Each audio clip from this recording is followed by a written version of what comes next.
Haven't turned 42 yet. The day before yesterday. Oh, man. Wow, 42. Things were just getting started. Who was? 42. Who's Mark? No, Kevin Deach. Oh, Deach. Mark is older. How old is Lamar? How old is Lamar? Huh? Oh. Oh, you're. How old is Lamar? I would say he's got to be. You think he's 60 already? I know, but that's what I thought maybe like 60. No,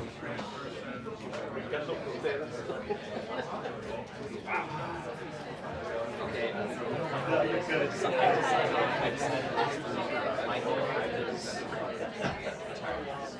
I should say, or I should say, not doing it at 60.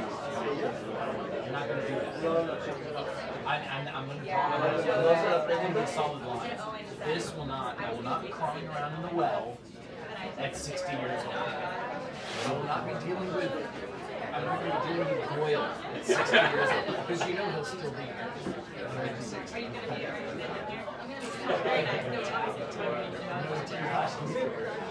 Yeah. No doubt about it.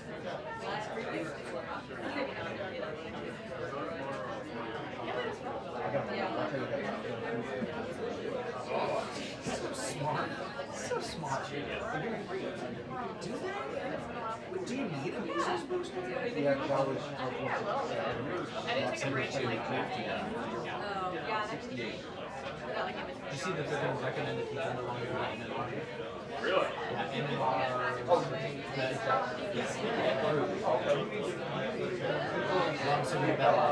There's another thing. Oh, you from the all right. I mean, what's the virus that causes chickenpox? They added on to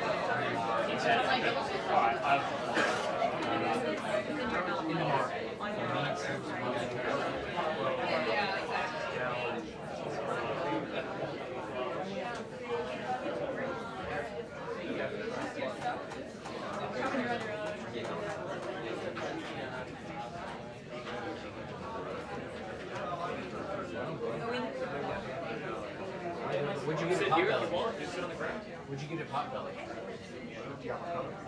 Hey, I had the prosciutto and manchego. Prosciutto and manchego. I had that with Let's just take it on. I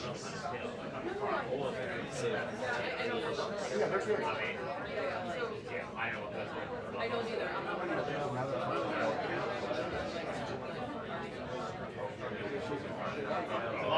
Is it this weekend?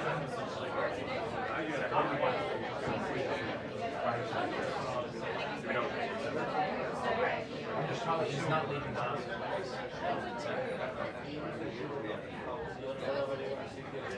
I guess it is definitely.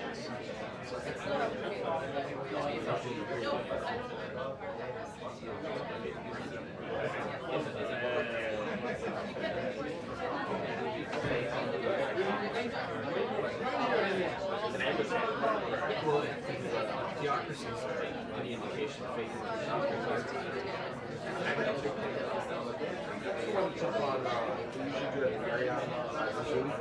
Warden Park? Hey, come on now. Marriott Warden Park is closed. Yes, it is. It's gone.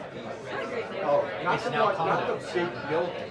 It's all condos. The one on Calvert. Oh, you mean the one on the other side of Calvert Street from the Warden Park? That's the one. Yeah. That's not a Marriott. That's a. That's where the Beatles first stayed. The first night in the United States. Right on Rock Creek. Yes. Oh, Yes. is that right? Yes. The first night they ever stayed in the United States was in it is. What's it called?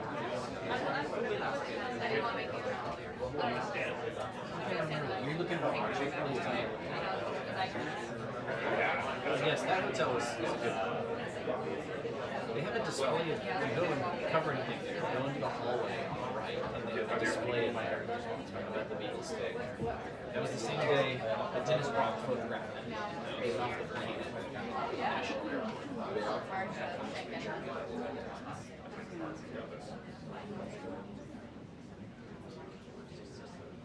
Jim, do you want me to forward you this email? Fuck yeah, every summer. Before that, it was Dutch Wonderland. Did you take your kids to Dutch Wonderland? Of course. Yeah, I love Dutch Wonderland. Actually, Yoko's vacation. Oh, God, I fucking loved it. The kitchen was the best. The little automated Mennonite people, Amish people, in those little huts, remember that? They're sewing, you know, and they got to record in their voices while they're sewing clothes and stuff. Oh, it's so scary. It's so great.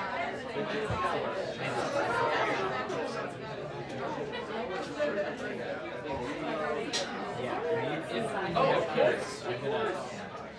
if and when you have kids, bud. On the shore.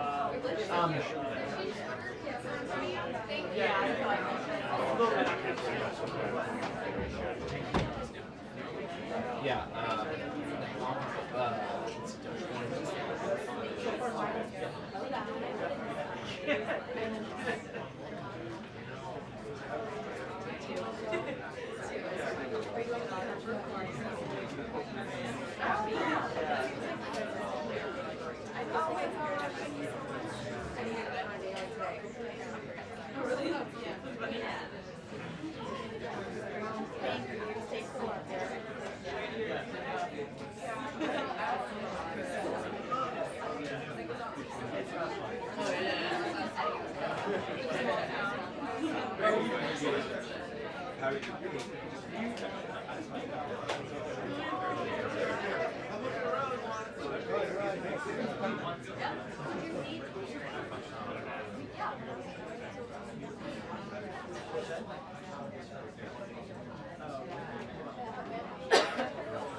I was just trying to find a video of these.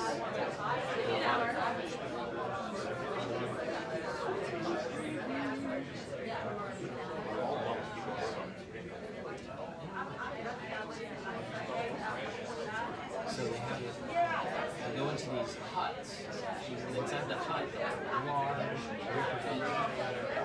various locations. One of them is a wagon shop, and so it's all Dutchmen, Dutch boys, and they've played over it, and they did a lot of song, and over it you hear their conversations,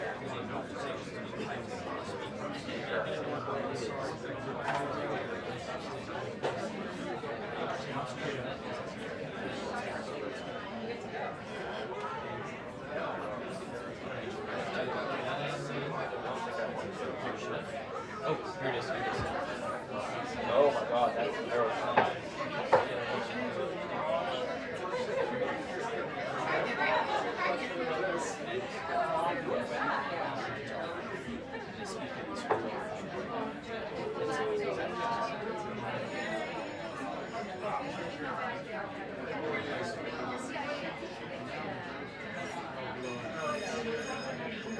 Is that Karoline?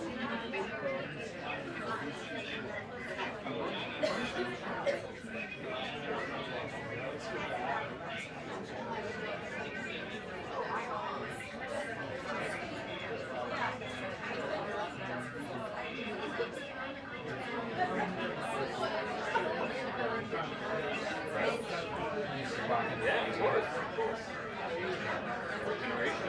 Robots. And this is still open. Oh, gotcha. Man, if you have kids, and you don't want to spend Six Flags money, you go to Dutch Wonder. Question: do they frown upon like early 30s? They need all the money they can get. This is you. Feel it. This is you. Yeah, yeah. That's not very common. Not everything is understandable. Good fact check. My kids love the cars.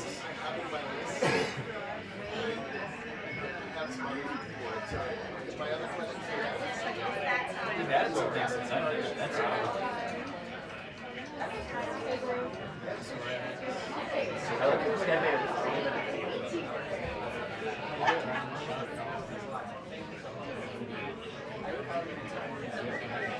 Yeah.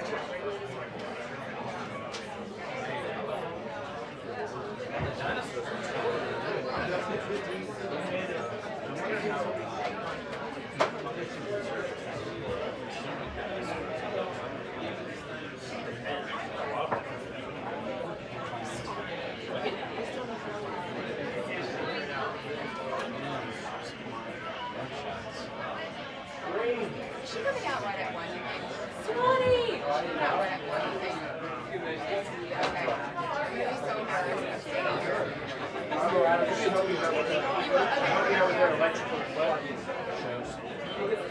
Dragons, knights,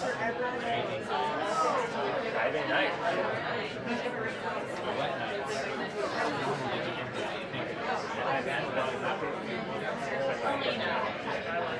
I color everything. Oh, yeah. Right.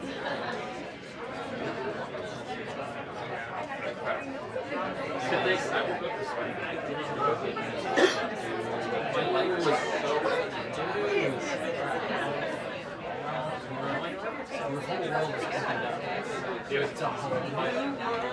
My life will be demarcating before and after.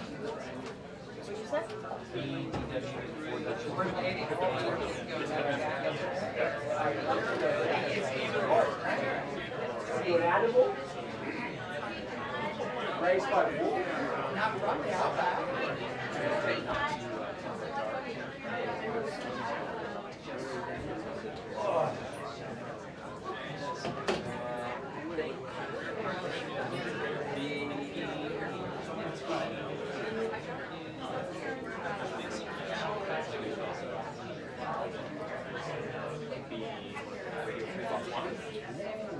But they come in contact with so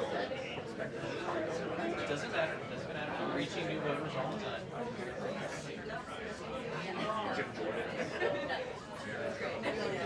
It's a good time to swallow our hat, you know? We would be wearing a jacket. Yeah, Then we really would. couldn't do it because, yeah. Jacket would be better disguised than the hat. How do you tell the time of this? Is it a rotating face? So it's in the So amplifier? it's What's the time? yeah. One. So it's like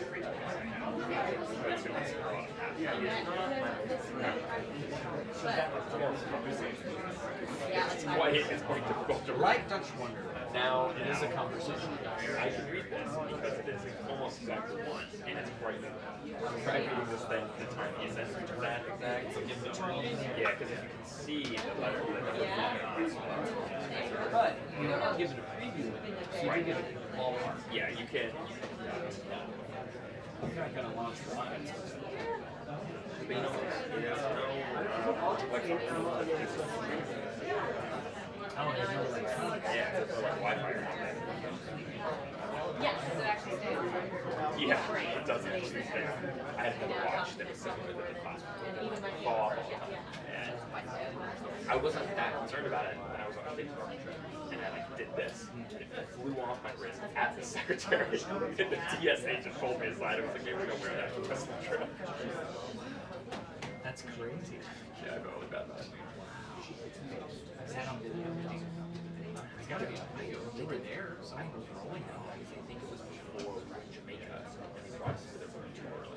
Hi, John. It's Sarah. Good to see you. The White House press briefing room is packed today, and the press office is expecting a lot of questions about the Iranian strikes, as they should, because there was a massive dump of information from the Pentagon today, and also some intelligence that was shared by the president himself on Truth Social today, specifically about those trucks that were seen in satellite imagery outside of that nuclear site in Fordow, tearing apart Iran's allegations that they were able to move that enriched uranium away from that site several days before those strikes happened. The president saying that's simply just not possible. They are in full court press mode here, trying to push back on that leaked information earlier this week. Then there is also this search for the leaker. The White House hasn't publicly said that they believe this leak came from Capitol Hill. However, they have said that it happened shortly after some information was shared with Congress, and then of course we saw those classified briefings that were delayed shortly after. So they're going to start limiting information, classified information that is shared with Congress, and there might be some questions today about how they'll decide what information that they will limit and how lawmakers will feel about that, because of course Congress has oversight privileges as well. And Deputy AG Todd Blanche, by the way, told Fox News last night, or Ingram, that they are ready to go after and charge really anyone, even if they are a member of Congress, if they in fact give this information. A lot to get to here at this press briefing. I think they can wrap more so you can go back more.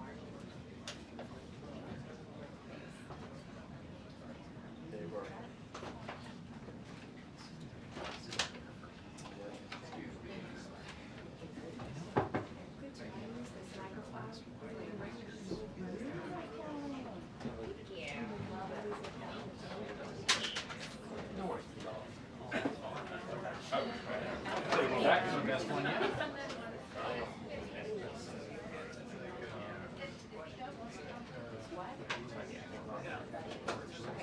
Don't put my nose in. Someone's back there. Because you know they found the legal from the Supreme Court.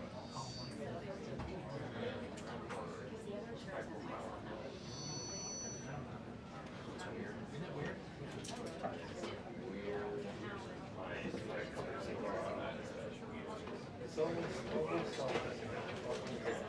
Yeah, but Yeah.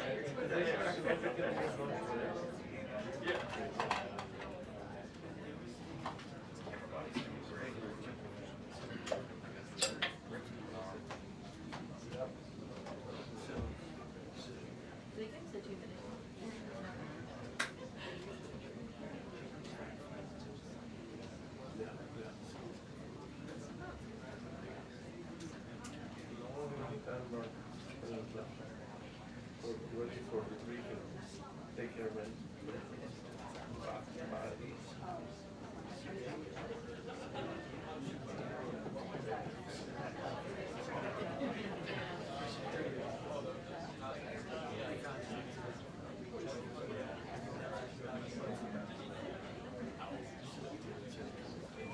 Two-minute warning before the briefing.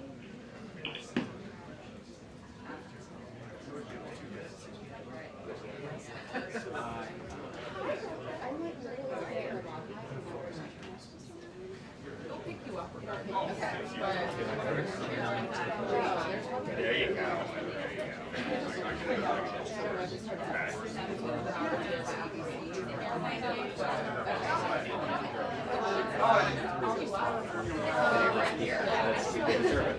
I forgot to wear mine like 2 weekends ago, and it's so big.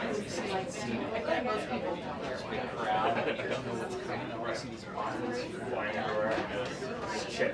finally last one, like flung out of the computer. There it is. Oh, JJ. Hey, for you, anything, JJ. Come on. Come on. We all have work to do. Come as early as we can.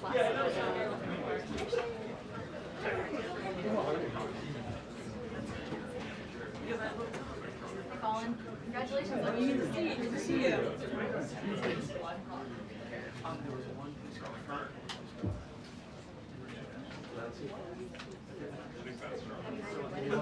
In May. In May? Yeah, we just Once you got back from graduated. Portugal like a month ago. Oh, that's amazing.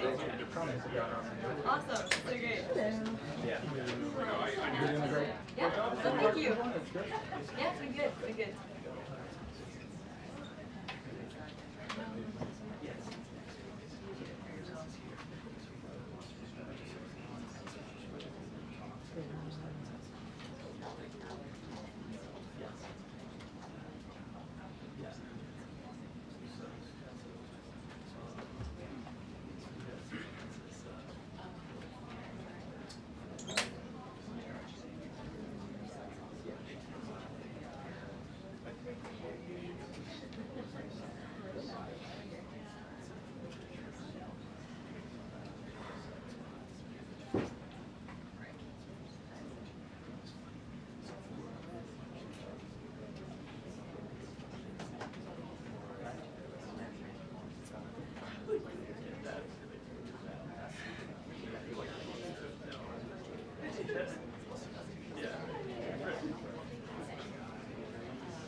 Good afternoon, everybody. Good to see all of you.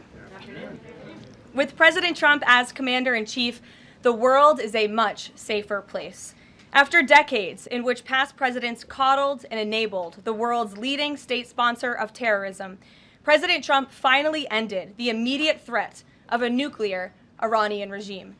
Following President Trump's command, the most powerful military in the history of the world executed massive precision strikes on 3 of the Iranian regime's key nuclear facilities. The objective of Operation Midnight Hammer was to destroy the regime's nuclear enrichment capacity and stop the grave nuclear threat posed to the United States, Israel, and the rest of the free world.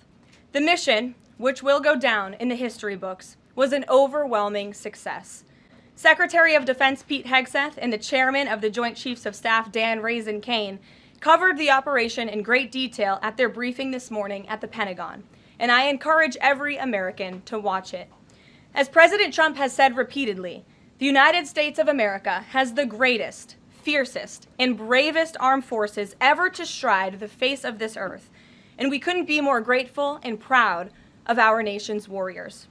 The Iranian regime was weeks away from being able to produce a nuclear weapon that would threaten the entire world before President Trump took this decisive action on Saturday night to obliterate their nuclear capabilities. The contrast in leadership could not be more clear. Barack Obama and Joe Biden sent pallets of cash, American taxpayer dollars, in a failed attempt to buy the Iranian regime's compliance with a weak and ineffective deal. President Trump sent a fleet of American warplanes to destroy Iran's ability to produce a nuclear weapon. The United States and the entire world are safer because of this president's decisiveness. Despite agenda-driven leaks by the fake news media aimed at undermining this incredible accomplishment achieved by President Trump and our brave fighter pilots, there is broad consensus emerging already that Iran's nuclear capabilities were indeed destroyed. The United States, Israel, the United Nations, and even Iran all agree they can no longer build a nuclear weapon. So why did the president immediately turn to obliterating after the Iranian nuclear threat? Securing peace. Within 48 hours of the devastating strike, President Trump and his team brokered a historic ceasefire between Israel and Iran and officially ended the 12-day war. The Middle East is now shifting away from chaos and bloodshed and moving toward the beginning stages of a new era of peace and stability that President Trump has long called on them to achieve. This was unthinkable at this time last week, and this is what peace through strength looks like. Under President Trump, America will relentlessly advance our interests without being dragged into endless wars. His fearless leadership guarantees America is once again respected across the world. Just look at what he was able to accomplish at the NATO summit in the Netherlands. Many of you were there. Our allies agreed to invest 5% of their GDP annually in defense because President Trump demanded it. This will be the most significant reinforcement of NATO's collective defense in the history of the NATO alliance. And as a result, the United States of America will carry less of the burden, and our NATO allies will be stronger than ever before. As NATO Secretary General Ruda put it, for too long, one ally, the United States, and our taxpayers, I may add, carried too much of the burden of that commitment. And that changes today. President Trump made this change possible. We will produce trillions more for our common defense to make us stronger and fairer by equalizing spending between America and our allies. This is the Trump effect. This is what the president meant when he declared that America is back. Now, back here at home, Americans are paying much cheaper prices for gasoline this summer, as both the Wall Street Journal and the New York Times pointed out today. Here's how the Wall Street Journal put it. Hitting the road this summer won't bring as much of a big hit to your wallet. The national average for a gallon of regular gasoline is about 23 cents cheaper than this time last year. Analysts say plentiful supply is expected to keep prices down in the coming months. These are the cheapest gas prices at this point of the summer since 2021. And despite all the doom casting from liberal pundits, oil prices on Tuesday were lower than before the Israel-Iran conflict began. As President Trump continues to unleash American energy, our country will have even more efficient, reliable, and affordable energy to protect our national security and fuel our people. Later this afternoon here at the White House, the president will host a One Big Beautiful event in the East Room to rally Republicans to get the One Big Beautiful bill across the finish line. At that event, he will be joined by everyday Americans from across the country who will massively benefit from the common sense policies and provisions within this bill. This is the largest tax cut for working and middle-class Americans in history, and it's going to put more money into the pockets of hardworking Americans. Families will see an average increase in take-home pay of more than $10,000 per year. Americans earning between $30,000 and $80,000 per year will see a 15% tax cut. Overtime and tipped workers will save thousands of dollars annually. And our amazing seniors will receive historic financial relief by reducing the tax burden on their Social Security benefits. Simply put, this bill is going to unlock the golden age of America. And we look forward to continuing to work with the Senate and the House to see this bill on the president's desk for signature by Independence Day. Here in our new media seat today, we have Colin Anderson with the Washington Free Beacon, who will kick off our question and answer. Colin, go ahead. Thank you, Karoline. We reported yesterday on a briefing from the Israeli defense minister in which he said the U.S. and Israel are working together to monitor any attempts from Iran to rebuild their nuclear program, and also that if Iran was to do so, the U.S. and Israel would work together to once again destroy that nuclear program. Does that align with the president's thinking? Look, the president, as I said in those opening remarks, Colin, and thanks for being with us today, views the Middle East on its way to peace and prosperity.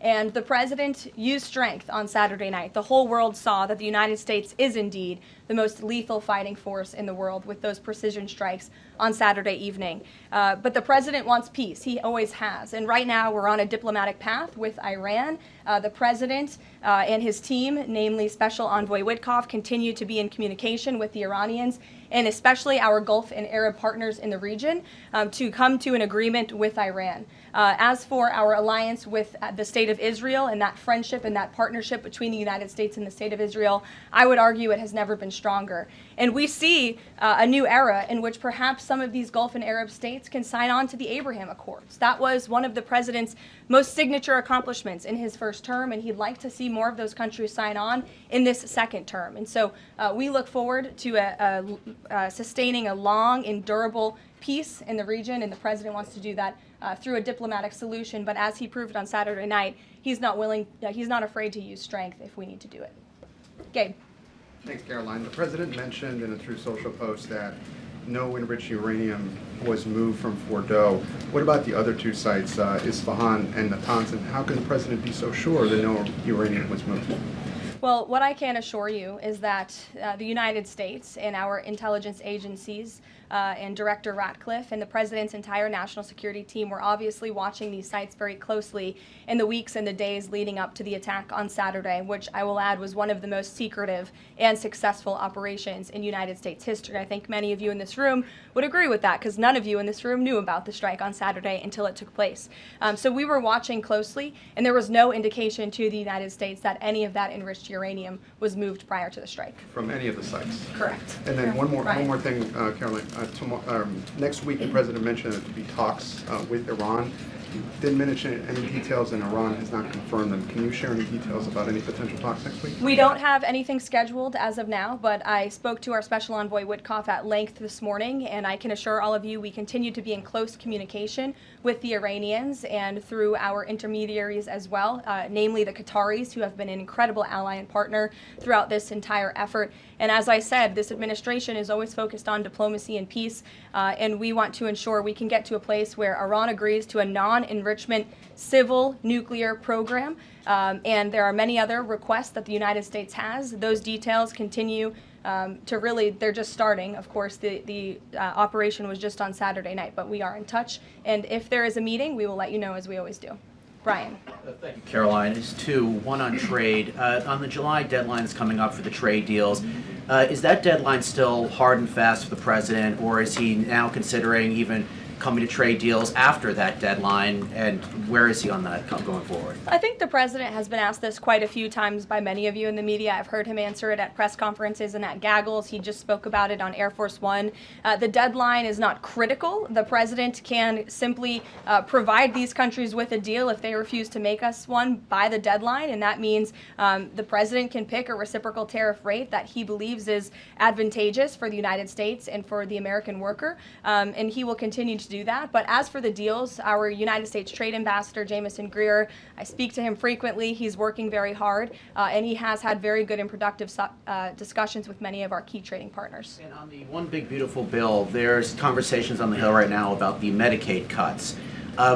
Yeah, I'm curious, if the final bill that the president's been talking about comes to him and it has Medicaid cuts in it, will he sign it, or would he rather just Congress do away with those cuts? I think our friends in both the Senate and the House know exactly where the president stands on Medicaid. He wants to get rid of the waste, fraud, and abuse, and they are working to do that in the Senate right now. Jennifer. Follow up on that, on the Big Beautiful Bill, is there enough time for Congress to work through the issues it needs to work through? I'm saying, does the president need to move back his deadline a little bit? We expect that bill to be on the president's desk for signature by July 4th. I know that there was a ruling by the Senate parliamentarian this morning. Look, this is part of the process. This is part of the inner workings of the United States Senate, but the president is adamant about seeing this bill on his desk here at the White House by Independence Day. And then on Israel, is there a date set for the Prime Minister to visit the White House yet? Is he coming in a couple weeks? There isn't a date, but the Prime Minister has expressed interest in coming to the White House to meet with the president and come to Washington. The president is obviously very open to that, but we don't have a date. When we do, we'll let you all know. Kate. The president suggested he was open to sending more Patriot air defense missiles to Ukraine. Is that going to happen, and were there any other assurances that he made directly to Zelensky when they met? I'll let the president speak on that. That was a private conversation between he and President Zelensky, but the meeting was a good meeting, and it was a meeting towards progress, and the president, as he said, repeatedly wants to see this war come to an end, but I'll let him speak on that specific And point. Witkoff yesterday suggested that there would be more countries signing on to the Abraham Accords. What's the timeline on that, and which countries specifically is the administration looking to have sign on? Well, the president is certainly hopeful that more countries in the region will sign on to the Abraham Accords. Again, we want to see a long, withstanding, and durable peace in the Middle East, and that's the way to do it. And when the president met with the new president of Syria, that was one of the requests that he made for Syria to sign on to the Abraham Accords. I don't have a timeline for you, but this administration wants to see that happen, and our partners in the region should know that. Rachel. Thanks so much. Just to follow back up on the meeting that the president mentioned about wanting to have this meeting with the Iranians next week. Clearly there's a willingness here from the administration to want to meet with Iranian officials. What is the holdup here in trying to schedule it? Are you experiencing any resistance from the Iranians? No, have some patience. We just had this strike on Saturday night. The president secured a ceasefire. A lot has happened in the last week. He was just in the Netherlands. Now he's back home to have a big event this afternoon on the One Big Beautiful Bill and get our domestic priorities across the finish line. So we'll get there, and like I said, we're in constant communication. And just one more, just on the goal of the meeting. The president mentioned yesterday that it may not be necessary to have an agreement with the Iranians. What is the purpose, what would be the goal of this meeting? Again, to continue moving forward towards a long-standing peace in the Middle East. Jordan. Yes, Karoline, thank you. So the president had some harsh words for both Israel and Iran on Tuesday as he was departing from the NATO summit after they both violated the ceasefire. He said, what's your response to Americans who are worried the peace isn't going to last and think that Israel is trying to plunge us into another endless war on their behalf? I think the fact that the president was able to successfully negotiate a ceasefire when nobody thought that was possible, it was a surprise to everyone in this room, it was a surprise to the world, but the president got it done because he wants to see peace in this world. He does not want the United States to be dragged into these conflicts. Again, he's not afraid to use strength if he has to, but the president has already proven he can put America first and deliver on peace at the same time. They're not mutually exclusive goals. And then one more. After Kari Lake, she testified in the House Foreign Affairs Committee on the waste, fraud, and abuse and the rot, really, in Voice of America and USAGF. The president called for Congress to kill it. What does that look like, and is the president willing to sign an executive order? Well, I believe that that action would have to be legislative through Congress, and the president directed Congress to get that done in his Truth Social post yesterday. If there is any executive action that can be taken to cut some of the waste, fraud, and abuse or do away with the program entirely, I'm sure our great Deputy Chief of Staff, Stephen Miller, is already looking into it. And if it can be done, it will be done here at the White House. But Congress should act as well. To the back. Go ahead. Yes. Caroline, thank you. The administration has To said the back, that, and then Carrie, I'll come to you. the administration said that the DIA report was low confidence intel. Can you share what other assessments are currently underway to get to the bottom of just how effective these strikes were?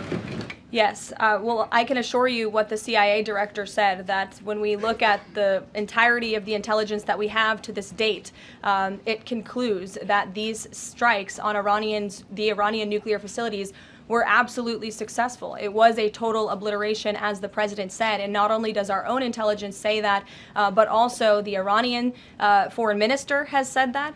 We saw Israel conclude the same thing based on their own intelligence. We also had the United Nations say that as well. So I think the only other time the United Nations, Israel, Iran, and the United States has agreed on something is that the sky is blue, but they all agree that Iran's nuclear facilities were completely demolished. And I would just like to reemphasize, you mentioned this was a low confidence preliminary intelligence assessment, and the entirety of that assessment was not leaked to the media. Only tidbits of that assessment were leaked to CNN. And we have seen this playbook run before, where you have people in the intelligence community, or perhaps on Capitol Hill, we don't know, but I believe the FBI is investigating to find out who that leaker was, because it's illegal and they should be held accountable for that, leaked bits and pieces of an intel assessment to push a false narrative. And it's to the same reporter, I will add, Natasha Bertrand of CNN, who has done this in the past. In 2020, it was Natasha Bertrand who had 51 intelligence analysts falsely lie to her, but she still put it on paper for some reason,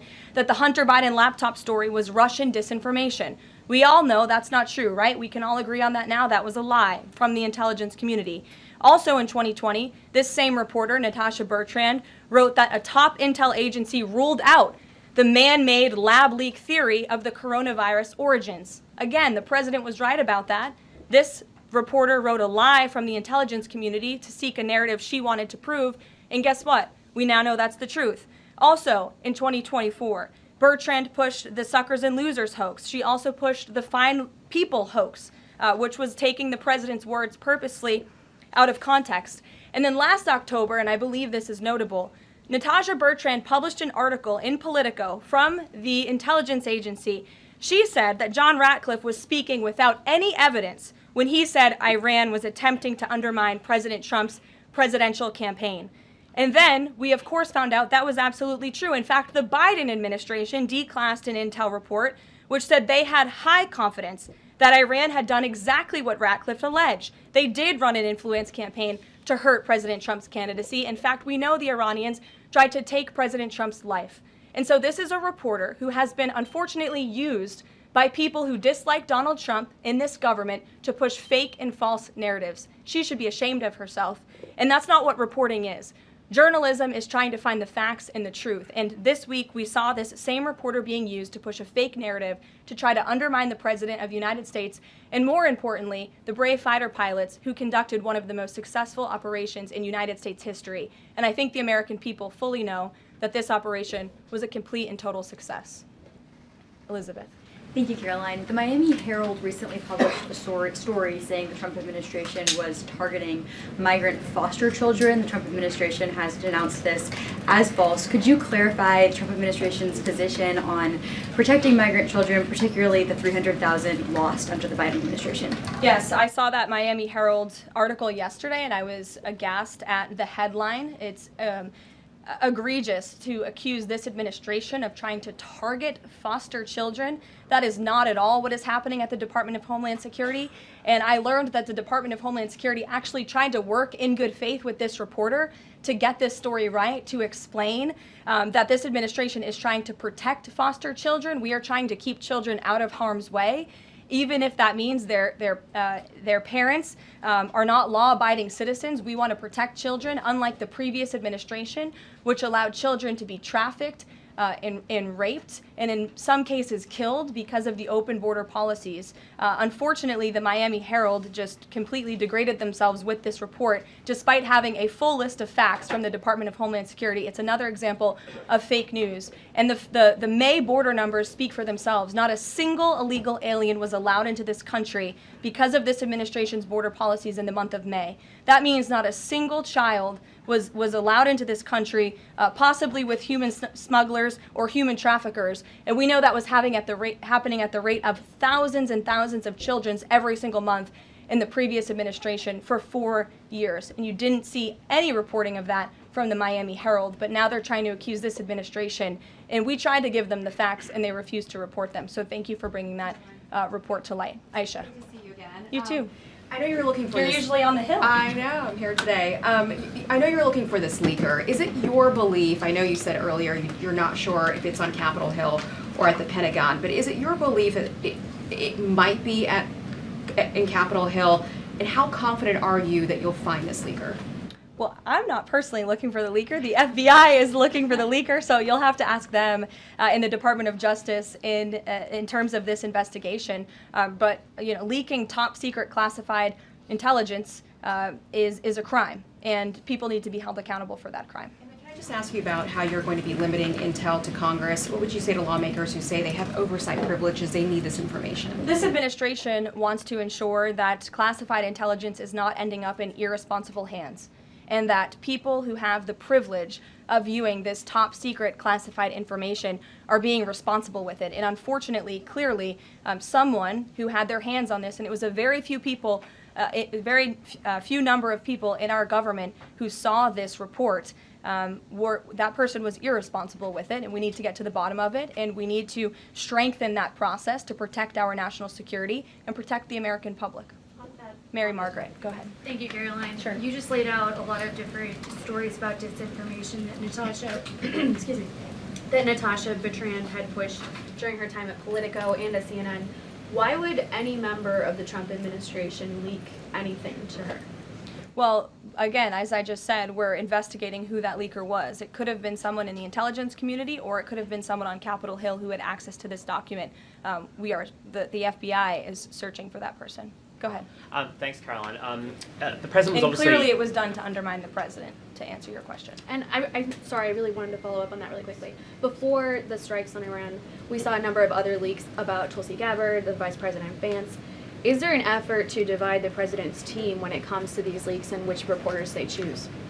I do believe there's an effort on the outside of this building to try to divide the president's team on the inside, and sometimes you have to look at these headlines and laugh, because I've been in meetings where I know these things are absolutely not true, and again, we do our best here, I believe, to try to push back and correct the record with all of you, but there is fake reporting. That's just the reality of this country, unfortunately, but I can assure you the president's team is strong, especially the national security team. Everyone is very proud of the president, of our commander-in-chief, and of our military for the successful operation that took place on Saturday night. Thanks, Caroline. The President was obviously very pleased with getting his NATO allies to increase defence spending. He's made the same demands of Asia-Pacific allies of the United States, including Australia, where I'm from. How does the NATO result impact negotiations with Asia-Pacific allies? Does it, for say, strengthen the President's resolve to say, well, our NATO allies have done it, now you need to do it too? Yeah, I mean, look, if our allies in Europe and our NATO allies can do it, I think our allies and our friends in the Asia-Pacific region can do it as well. But as for our specific relations in those discussions, I'll let the president speak on those. And can I just ask as well, when he had to leave the G7 early, he missed out on a number of bilateral meetings that were scheduled with other world leaders, including the Prime Minister of Australia. Obviously, President Zelensky, he's managed to meet since then, but are there plans afoot to make up for those meetings with the world leaders that he missed out on? Yeah, I think many of those world leaders understood the situation happening in the Middle East and the urgency and the need for the president to get back to Washington to monitor that situation. And obviously that was the right call, considering the success of not only the operation on Saturday night, but also the ceasefire that the president has since brokered on behalf of not just our country, but the entire world, frankly. But he has made up a couple of those meetings, and he has had direct phone calls with some of those leaders he was supposed to meet with as well. Not all. Ed. Yeah, thanks, Caroline. So to clarify on trade, so what happens to the countries other than China on July 9th? That's a decision for the president to make, and I will let him make it. Okay, and secondly, so now that oil is just about upper $60s a barrel, when's the administration going to start refilling the Strategic Petroleum Reserve? That's, again, a decision for the president to make and our Secretary of Energy. There's no imminent plans to do that, from what I understand. But as you have seen with the plummeting of oil prices in this country, it's because this president and our Department of Energy have really tapped into our resources here, and we have an increase of supply, unlike the previous administration that totally hampered our domestic energy efforts, but totally robbed and drained our strategic petroleum reserves. So when the time is right, the president will make that decision, but right now we are utilizing the resources that God blessed us with right here in our country to produce energy for our people. Yeah, one more if I could. On the One Big Beautiful Bill, does the president believe the parliamentarian of the Senate should be removed? I haven't spoken to him about that, and I'll let him speak on it. However, again, he knows this is part of the process and the inner workings of the Senate, and he wants to see this bill done, and he remains very much engaged in these conversations and in this process with lawmakers in both the Senate and the House side, and the whole White House does as well. In the back, yes, Libby. Thank you, Caroline. Earlier today, the president stated that these photos out of Fordo that were showing nuclear materials being removed, suspected of showing that, were just concrete workers. What intelligence is that based upon? Look, the president shared that statement with all of you, and I already answered the question about whether uranium was moved prior to the strike, and the answer is no. Is there a chance that the DIA report becomes public at any point? I don't think this administration is going to get into the habit of sharing classified, top-secret information. Those classifications exist for a reason, and I wish everyone who had the privilege of looking at these documents would respect that. Daniel? Thank you, Caroline. You've been emphatic that the president's expectations for the One Big Beautiful Bill to hit that July 4th deadline. You had a big meeting on Capitol Hill yesterday with the Republican Study Committee. Did you walk away from that meeting pleased with what you heard? Did it bolster your confidence that Congress is able to meet that the expectation of the president? Yes, I did. The camaraderie at the Republican Study Committee was great. Members, expressed, their feelings about the bill, but as we saw, the bill passed through the House despite many people believing it could not. So the House is ready to receive this bill back from the Senate so they can pass it and bring it to the president's desk. So it was a great meeting, and Republicans are very unified. And we also talked about the mayoral race in New York City and how the victory of the Democratic primary candidate really shows how far left and unhinged the Democrat Party has become. And Republicans truly are on the right side of every issue in this country. We are on the side of no men in women's sports, on the side of low taxes, secure borders. So that was the topic of discussion, and the unity was strong and the camaraderie was high, and I know everyone looks forward to being here at the White House for the bill signing next week. Sure. Thanks, Caroline. The Supreme Court ruled this morning that South Carolina is allowed to deem Planned Parenthood as not a qualified health care provider, and that will block it from receiving Medicaid funds. Does the White House have a statement on that ruling, and would the president support a standalone bill from Congress to defund Planned Parenthood at a federal level rather than letting each state determine it? I'll let the president speak on that legislative priority, but as for the Supreme Court ruling, the president has always maintained that Americans should not be forced to violate their conscience and their religious liberty by having their tax dollars fund abortions, and we're glad the Supreme Court ruled on that side today, or yesterday. Then on Iran, but on a domestic matter, in January, President Trump revoked security details for several former administrations, including Mike Pompeo, Mark Milley, and John Bolton. Given the heightened tensions with Iran right now, is he considering restoring those security details? That's not under consideration right now. Fran. If I could follow up on trade, and then I have a question about the bill as well. Are you saying at this point that there's no plans to extend that July 8th and July 9th deadline? I mean, especially with everything that's been going on, from Iran to the tax bill on Capitol Hill, is that under consideration at all at this point? Perhaps it could be extended, but that's a decision for the president to make. And as far as the bill itself goes, since the president has been back, What has he been doing beyond the event that he's having later today to try and get wobbly senators on board? Is he making phone calls, twisting arms? Is he having some people over to the White House? Can you tell us more about that effort? There have been meetings at the White House this week. I saw some senators rolling out of the Oval Office the other day, and the president remains on the phones talking to his friends in the Senate when necessary, and when they call, he picks up the phone. And I think that's why they greatly trust and respect his leadership.